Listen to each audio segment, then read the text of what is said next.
Hello friends, सभी को नमस्कार। Welcome back to my YouTube channel. साथियों, आज की वीडियो मिशन प्रेरणा क्विज से संबंधित है। आज की वीडियो में आधारशिला मॉड्यूल, ध्यानाकर्षण व शिक्षण संग्रह मॉड्यूल से संबंधित महत्वपूर्ण प्रश्न बताए गए हैं। साथियों, इसी प्रकार के प्रश्न मिशन प्रेरणा क्विज में भी पूछे जाते हैं। अगर आपके यहाँ पर इस तरह का एग्ज़ाम अभी नहीं हुआ है तो ये क्वेश्चन आपके बहुत काम के हैं।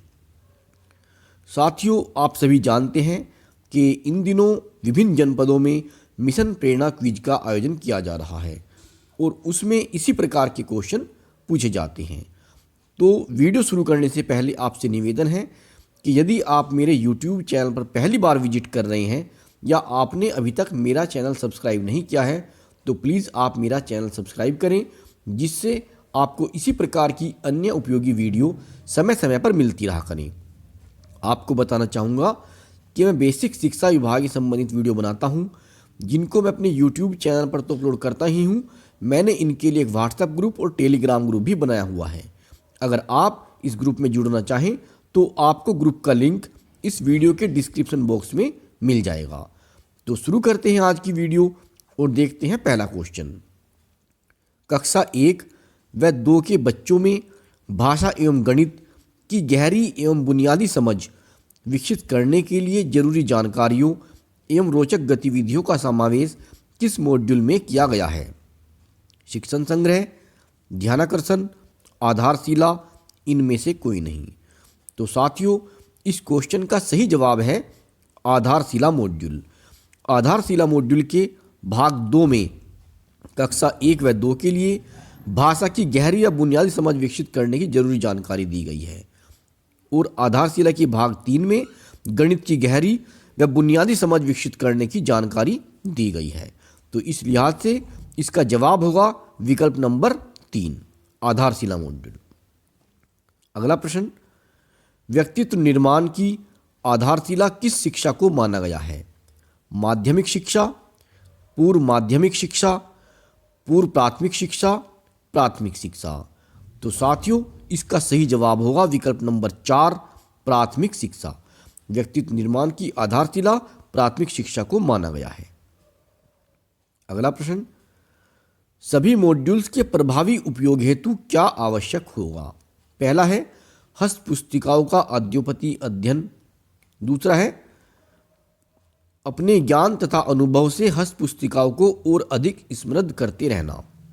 तीसरा है विद्यालय परिस्थितियों के अनुरूप सामग्री को चयनित करना, या फिर उपरोक्त सभी। तो सही जवाब होगा विकल्प नंबर 4। तो साथियों, सभी मॉड्यूल्स के प्रभावी उपयोग के लिए आवश्यक होगा कि हस्त पुस्तिकाओं का आद्योपांत अध्ययन करा जाए और अपने ज्ञान तथा अनुभव से हस्त पुस्तिकाओं को और अधिक समृद्ध करते रहना। तो इसलिए सही जवाब होगा विकल्प नंबर 4, उपर्युक्त सभी। अगला प्रश्न है आधारशिला मॉड्यूल का चित्रांकन किसने किया? पहला विकल्प है श्री रविकांत श्रीवास्तव। दूसरा है श्री मुकेश अग्रवाल। नंबर 3 श्री इमरान खान। नंबर 4 श्री नरेंद्र वर्मा। सही जवाब होगा विकल्प नंबर 1, श्री रविकांत श्रीवास्तव। अगला प्रश्न, कौन सी अवस्था व्यक्तित्व के विकास की दृष्टि से एक निर्णायक अवस्था होती है? पहला विकल्प है बाल्यावस्था। दूसरा शैशवावस्था। नंबर 3 किशोरावस्था। नंबर 4 प्रौढ़ावस्था। तो साथियों, सही जवाब होगा विकल्प नंबर 2, शैशव अवस्था।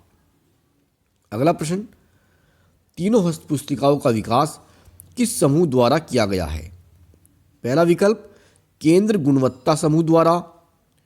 नंबर 2 पर है राज्य गुणवत्ता समूह द्वारा। नंबर 3 NGO द्वारा। नंबर 4 ARP के समूह द्वारा। तो साथियों, सही जवाब होगा विकल्प नंबर 2, राज्य गुणवत्ता समूह द्वारा। अगला प्रश्न, जिस प्रकार बीज में विशाल वृक्ष के रूप में विकसित होने की संभावनाएं छिपी रहती हैं, उसी प्रकार बच्चों में अनेक अंतर्निहित क्षमताएं होती हैं। मॉड्यूल में यह कथन किसका है? पहला विकल्प है डॉक्टर सतीश चंद्र द्विवेदी। नंबर 2 रेणुका कुमार। विकल्प नंबर 3 मनीषा त्रिघाटिया। नंबर 4 है इनमें से कोई नहीं। तो सही जवाब होगा विकल्प नंबर 2, रेणुका कुमार। अगला प्रश्न, अकादमिक संदर्भ समूह का गठन कितने स्तर पर किया गया है? 2 स्तर पर, 3 स्तर पर, 4 स्तर पर, 5 स्तर पर। तो साथियों सही जवाब होगा विकल्प नंबर 1, 2 स्तर पर। अगला प्रश्न, प्रारंभिक कक्षाओं में कक्षा शिक्षण को रुचिकर, आनंददायी, जीवंत एवं प्रभावी बनाना एक चुनौतीपूर्ण कार्य है। मॉड्यूल में यह कथन किसका है? पहला है डॉक्टर सतीश चंद्र द्विवेदी, दूसरा विकल्प रेणुका कुमार, नंबर 3 मनीषा त्रिघाटिया, नंबर 4 इनमें से कोई नहीं।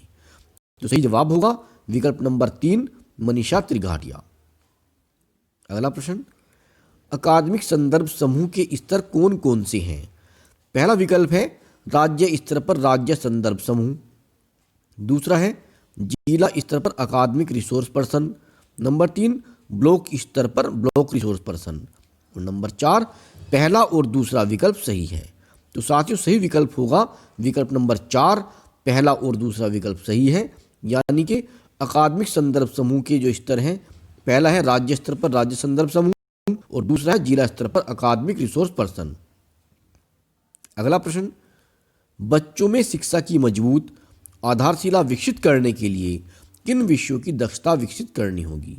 पहला विकल्प गणित, दूसरा है भाषा, नंबर 3 पर है भाषा एवं गणित, और नंबर 4 सामाजिक अध्ययन। तो साथियों सही जवाब होगा विकल्प नंबर 3, भाषा एवं गणित। अगला प्रश्न, शिक्षण लक्ष्य आकलन के संकेतक एवं आकलन हेतु संभावित तरीके एवं प्रश्न किस मॉड्यूल में दिए गए हैं?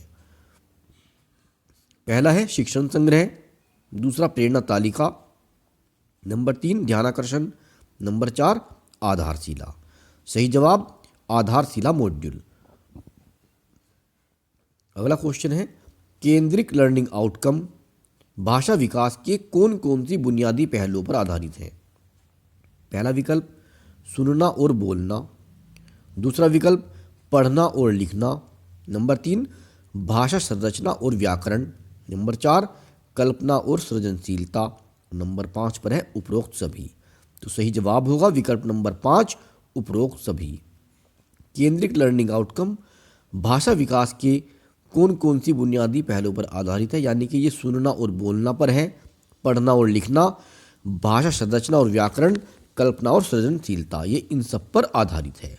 अगला क्वेश्चन है मानसिक सक्रियता किसका संकेत है? सीखने का, सिखाने का, शिक्षण का, उपरोक्त सभी। तो सही जवाब होगा विकल्प नंबर 1, सीखने का। अगला प्रश्न, किसी गतिविधि के मूल सिद्धांत कौन कौन से हैं? पहला विकल्प शुरुआत रोचकता और चुनौतीपूर्ण कार्य से हो, सही है। दूसरा है कोई भी गतिविधि 4 चरणों ERAC में पूरी की जाए। ERAC का मतलब होता है experience, reflection, A for application और C फॉर कंसोलिडेशन। तो ये 4 स्टेप में पूरी हो जानी चाहिए। नंबर 3 पर है गतिविधि सीखने के लक्ष्य एवं लर्निंग आउटकम से जुड़ी हो, नंबर 4 उपरोक्त सभी। तो सही जवाब होगा विकल्प नंबर 4, उपरोक्त सभी। अगला प्रश्न, सुश्री वंदना गुप्ता ने शिक्षण संग्रह मॉड्यूल के निर्माण में किस रूप में अपना योगदान दिया है? पहला विकल्प है चित्रांकन, संपादन, तकनीकी सहयोग, समन्वयन। तो साथियों सही जवाब होगा विकल्प नंबर 1, चित्रांकन। नेक्स्ट क्वेश्चन है निम्न में से किसका उपयोग कर शिक्षक अपने दैनिक कक्षा शिक्षण को रोचक एवं बाल केंद्रित बना सकते हैं? पहला विकल्प है ध्यानाकर्षण, नंबर 2 पर है आधारशिला, नंबर 3 शिक्षण संग्रह, नंबर 4 उपरोक्त सभी।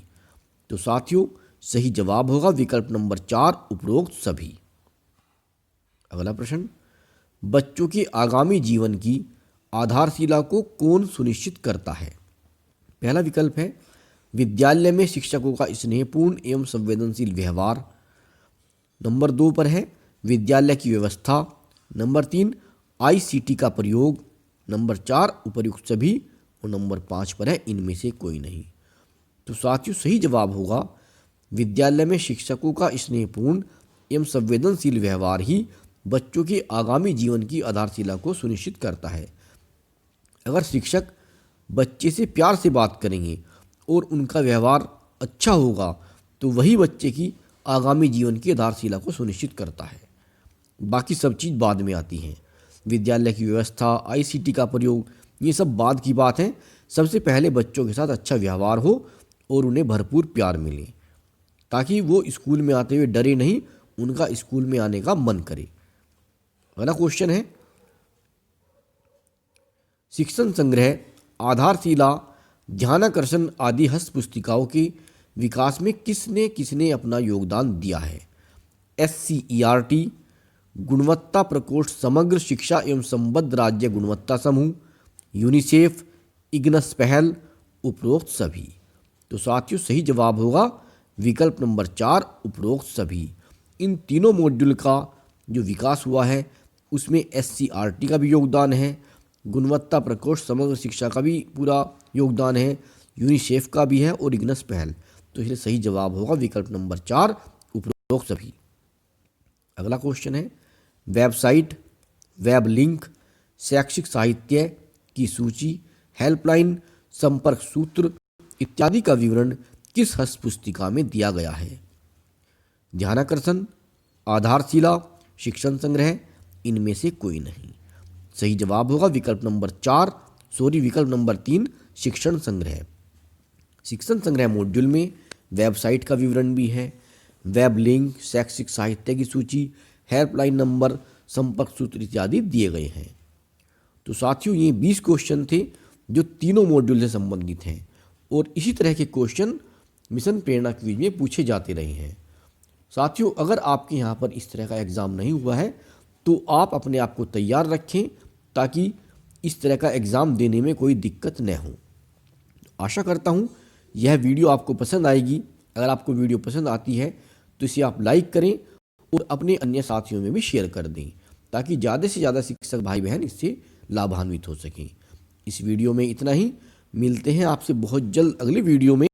तब तक के लिए नमस्कार, आपका दिन शुभ हो।